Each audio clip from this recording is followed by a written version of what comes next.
Okay, welcome back to Fire Emblem Sacred Stones Difficult playthrough. We left off completing Chapter 2, and now we're going directly into Chapter 3. And today's topic of discussion will be about, well, before I get into that, my voice is going to be a little bit on the low quality side because of sickness. I have a bit of a head cold, and it's not really treating me that well. So if you could forgive the quality of my voice and by extension the quality of the recording, that would be appreciated. The topic of discussion that we'll be discussing today will be standards and standard of gameplay. But before I get into that, I just want to make mention about what's going on in the game.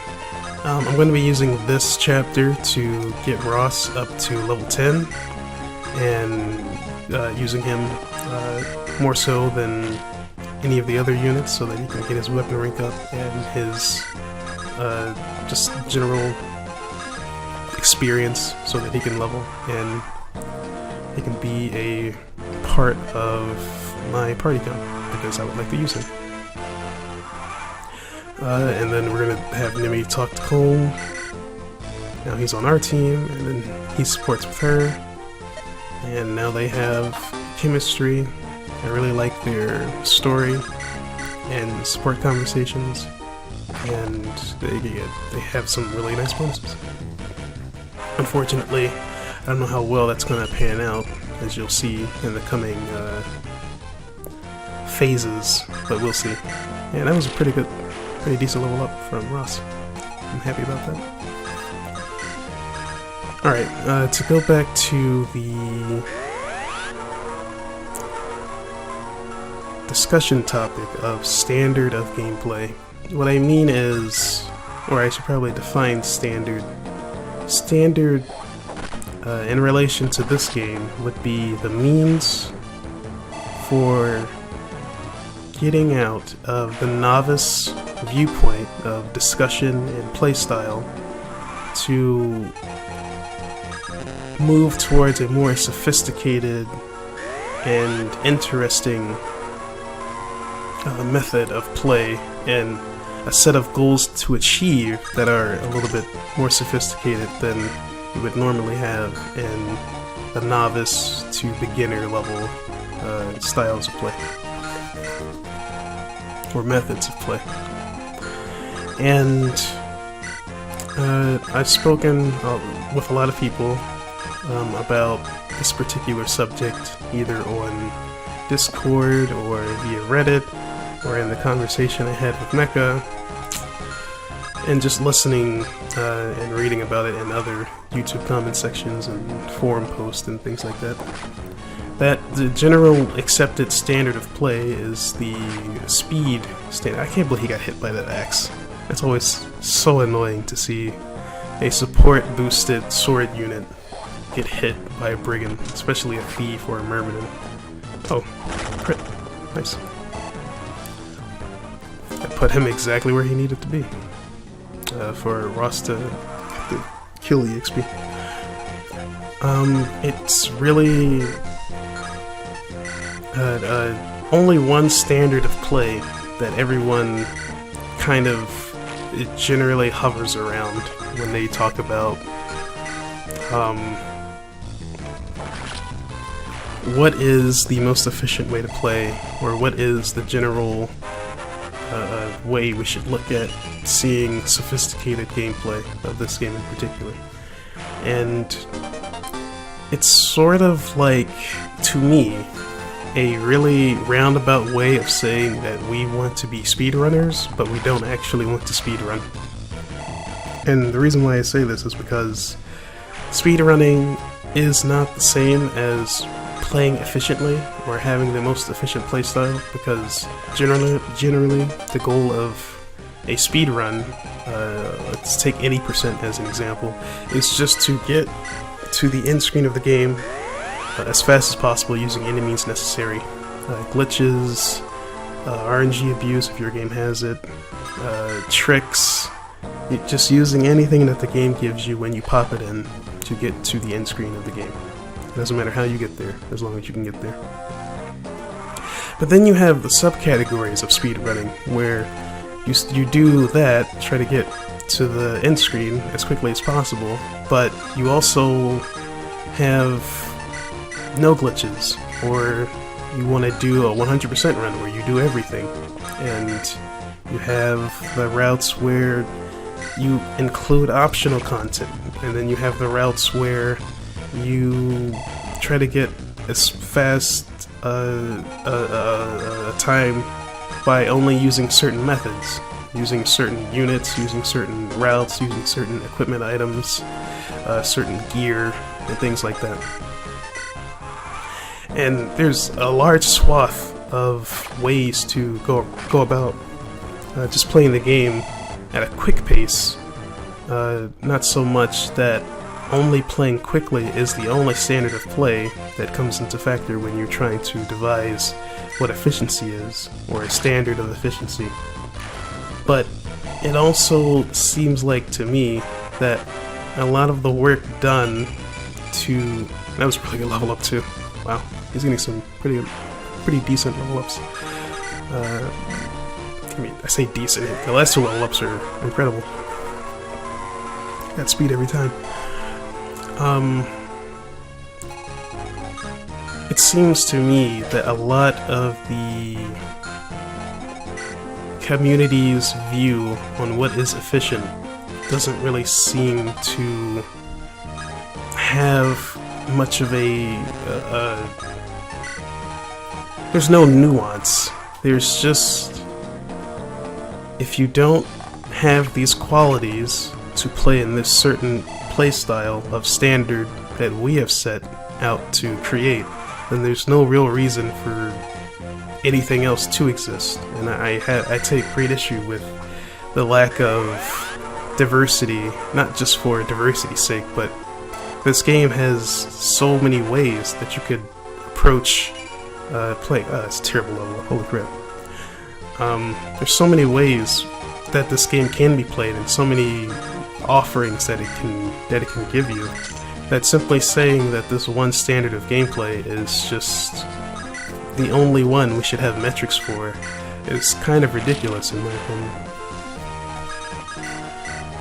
And again, not to just be inclusive, to have standards that accommodate everyone, but there should be other standards just in general of how you can go about rating someone's ability to be adept at playing the game.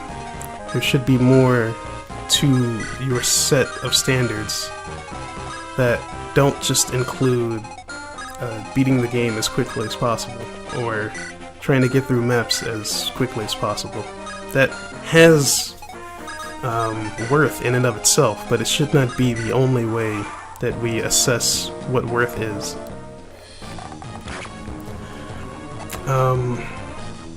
Going off of that, my proposition for... Oh yeah, about what happened there. I chose Ross to use the Iron Axe because I wanted to save on hand axe charge. The hatchet charges, because there's only so many hatchet charges that you have, and it would be a waste to spend them all completely when it's like the best 1 to 2 range axe in the game. Not tomahawk withstanding. For a great majority of the game, the hand axe is the best throwing axe, the most accurate. It's the lightest, and you have more control over how much damage you can do. If you want to kill, if you don't want to kill, assuming you don't have a very large crit rate. And it's just more flexible, in my opinion. If you want to pair it in conjunction with using the hand axe, it's probably the best way to go about it. But you should probably save the charges so that you can bounce between being more accurate with guaranteed damage, or trying to go for the most damage with the hand axe. And I think that went pretty well. I used Nimi to shield Colm because he was in danger of dying, and The archer chose not to take the bait. He wanted another pot shot at Ross for hitting him, and Ross finally got the hit, and that was the end of that. And I have the Slim Lance on Fran, so he doesn't completely kill this brigand. I don't know if he would have killed him with the Iron Sword at this point, but it was safer to just hand him the Slim Sword.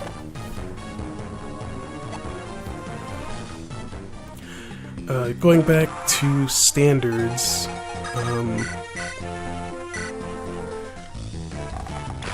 I feel that there should be more standards given greater consideration when rating what is the more sophisticated way to play.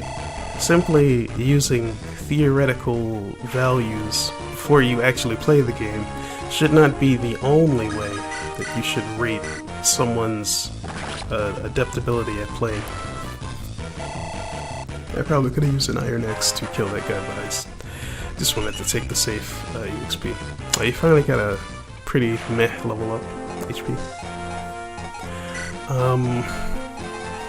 And I would also say that in regards to wanting more ways to rate people, that there should be more of a tolerance for someone simply suggesting that there should be more ways to play, or to criticize what we have as a baseline, because the system that we have right now isn't perfect. If it was, then there would be no other ways to argue or to grow from what we have right now. You can continue exploring in the same way, and there's nothing stopping anyone or everyone from doing that. But I would say that my only issue with this is that anything else that has been brought up in, I guess, the past 10 years, the game facts all the way up to the YouTube communities and the Reddits and forums, that anything else is a joke for one reason or another. And I had to take him out because he had hit both of them, and I didn't really trust him to not do that again. Fran's got a pretty meh level up as well. And the last person we have to fight is the mercenary, and I'm gonna go ahead and let Franz do that because he has enough speed, he has enough HP, he should be okay. And the hand axe or the hatchet allows him to do that with not as much risk as the usual. There should be more tolerance for people suggesting different standards of play, because not everybody has the same standards that have been discussed and argued for and argued about and argued against this whole time, and that if someone has credence for wanting this, that it should be taken seriously in the whole consideration of what we should and shouldn't add to the cache.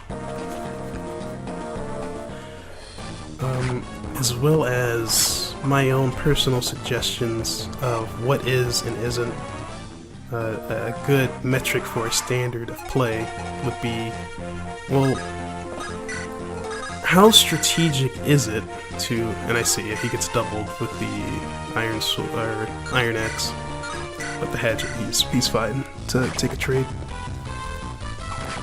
1% hit rate, but it's only 6 damage, he's fine. And also Molder gets free heal charges from this.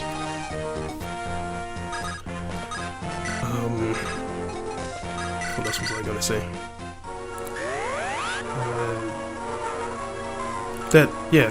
The metrics for rating what a standard is, or what a standard should be not you shouldn't want to eliminate all scrutiny from what we have as a baseline, but we should also want to take other metrics that aren't specifically inclusive to what we already have, so that we can have a greater range of ways we can explore the game in general. I feel that would be the best way of going about developing other standards. And the first thing that I would like to bring to the table is a focus on using units that do not trivialize the game to the point of redundancy, therefore stripping any difficulty out of the game. And if you are adept in playing the game at that point where you're trying to get out of novice, then you should not need to use the crutch character unless it's so unreasonably risky that you wouldn't want to do so otherwise. It would call for a limitation on using units who naturally break the game get out of jail free card, such as benching Seth, or not using or overuse of a unit who grows in a way that is just